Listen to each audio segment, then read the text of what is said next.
Oh, g'day. Just having a look at the sky, observing the beautiful moon that we got back here, and also just observing all the position of the stars and the planets, which you can't really see with this lens. And I was doing that whilst I was standing over this particular grave here, and this one just sort of stopped me, you see, because maybe this is as good as it gets. I find this to be a particularly beautiful sort of landscape to just look at. Quite remarkable, isn't it? So anyway, you know, maybe that's as good as it gets. But anyway, we're talking about the eclipse. I have this thing when it comes in that I seem to notice with the celestial bodies in astrology. Is that whenever there's these things coming in, you see, there's these other things coming out. So you get these conjunctions and the trines and things lining up, and then that's what's coming in, you see, and then you get these things that are already there in position or in status. That's what they are, right? And then I always have been noticing for the last couple of years with all these kinds of things that whenever there's something big happening and coming in, which is pretty much all the time, FYI, there's something going out. There's something that's moving away from us, you see, from our perspective here on Earth, and the way that the astrological system is set up is that it's all from our perspective, you see. And so there's this very interesting balance that I can't help but notice, that there's always something going out when there's something going in. So that's a big one, right? So get with that, right? With the harmonic balancing and the symmetry and just the general workings of the universe. It all comes together like a spider web, you see. Isn't this one beauty? Just look at those colours there and patterns. Well, looking at that, what wonder, what a beautiful creature. So, bit of dry bark there, putting that out, see, so you just always have an eye for that kind of stuff. See how it's lying down here, and see, you've got this layer here. Well, underneath that layer, without disturbing too much, you see how it keeps the consistency. Well, that's quite warm, and so that gets quite moist there. That's quite moist in comparison to what's on the top. But once you had a few days of rain, then what you find is down underneath there, that lower layer, well, it won't be so bad. It'll be around similar kind of moist to what it is now, and so you can still get a fire going. You can still survive in the harshest of cold and rainy, snowy kind of conditions, or just exposure. It doesn't need to be snowing, doesn't need to be that necessarily inclement for it to be cold in this country. It depends on altitude. You go to a place like Stanthorpe, you could easily die overnight. If you get out, like people could break down their cars in certain parts of Stanthorpe region, those hills, and yeah, you could possibly perish just from exposure. Certainly wouldn't be treated for exposure. Anyway, that's not what we're talking about. But what I've got here, see, the grass seeds are coming through now, so it means that we're going to have some grass growing. Now, you can take that grass now. It's sort of done its job, and you can take that and use that for different materials and thatching, etc. So that's a good resource to have as well. And see, with different seeds here, there's all the different seeds that are growing. You know, there's over 400 different types of natural native grasses in southeast Queensland alone, and around about that same number of frogs as well. So the biodiversity is quite amazing.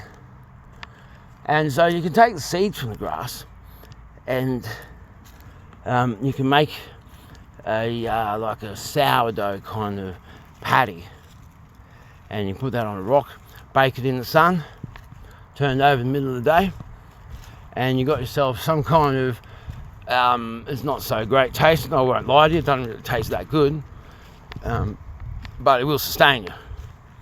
All grass is edible if you get the seeds like that. Careful of the black mold growing on it, because that's kind of this ergotamine kind of thing. It'll make you sort of, hey, you go, and you don't really want that in a survival situation. And whenever you're anywhere in Australia, basically it's a survival situation, because it's a harsh land. It's a real harsh land.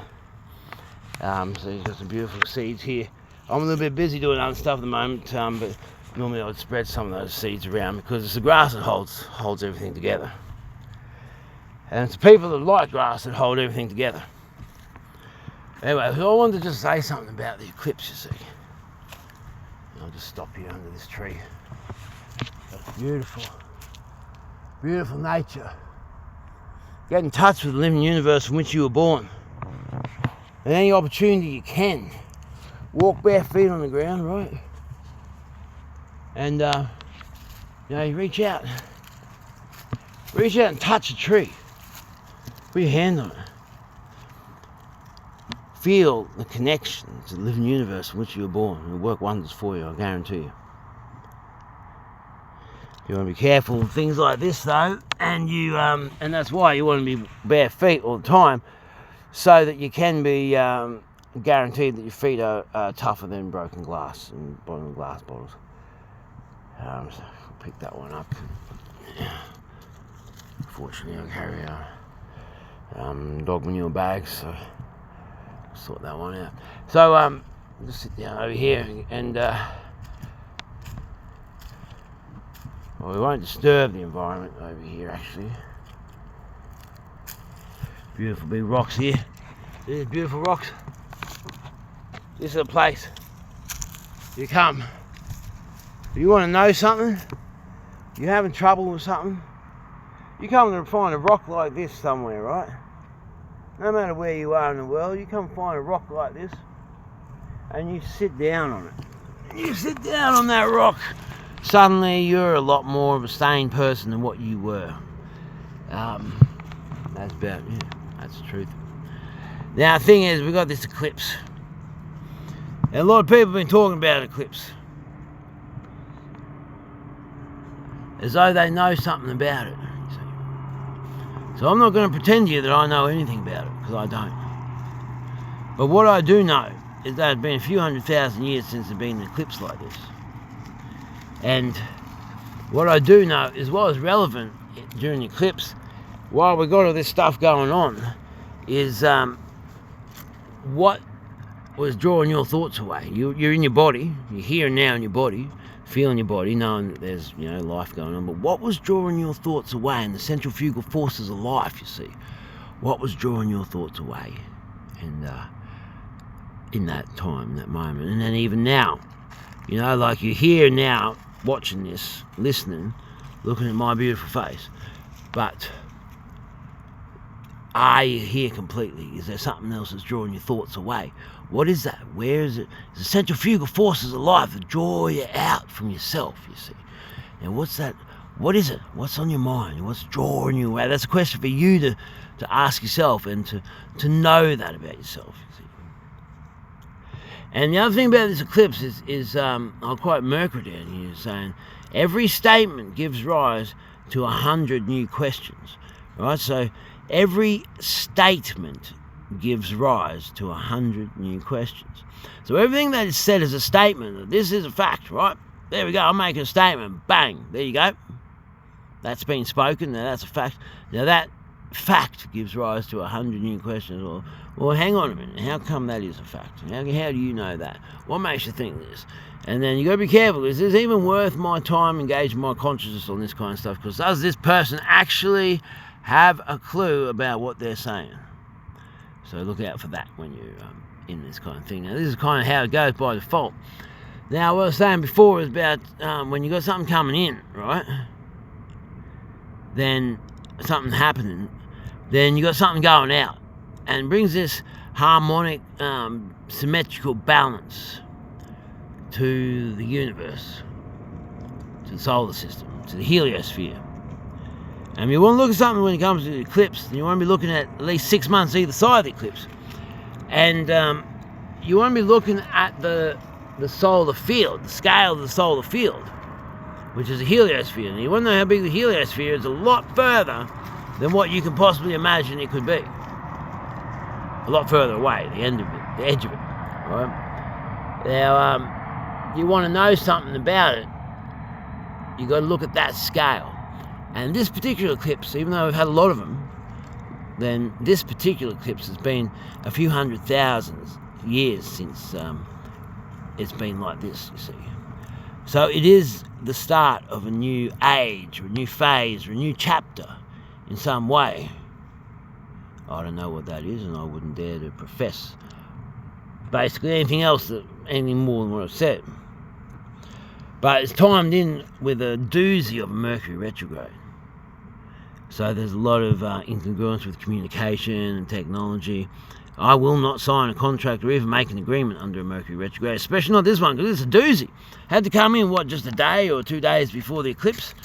You know, while there's all whatever other stuff's going on, you know, and I'm not going to go on something about list all the planets off and then finish off with something going straight at Uranus, or bounce straight off Uranus, but I'm not going to bother with that. You know, I'm growing up. It's new age now, I'm growing up. I had to clean up my appearance a little bit, and I'm growing up.